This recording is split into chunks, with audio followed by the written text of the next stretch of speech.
Nimeumbwa kwa jinsi ya ajabu. Je, ninalijua hilo? Unalijua hilo? Kwamba ulivyoumbwa umeumbwa kwa ajabu.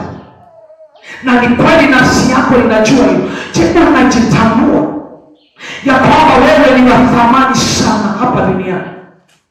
Ya kwamba kuna kitu cha tofauti na mnyama? Unajitambua katika hilo?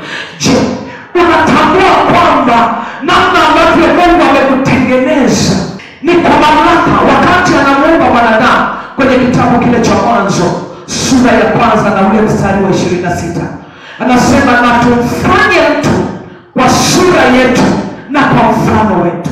Unalitambua hilo? Kwamba unaishi hapa duniani, una sura ya Mungu, una mfano wa Mungu. Kwenye ule mstari wa 28 anasema Bwana Mungu akasema, mkatawale ama mkazane na kuongezeka, mkatawale vinavyoonekana na visivyoonekana, samaki wa baharini na ndege wa angani. Je, mwanadamu aliyeko mahali hapa na unanifuatilia kupitia YouTube online, unalitambua hilo? Namna gani unajitambua kwamba wewe ni nani? Sasa ninapofundisha masomo haya, usinyoshe kidole kwa jirani.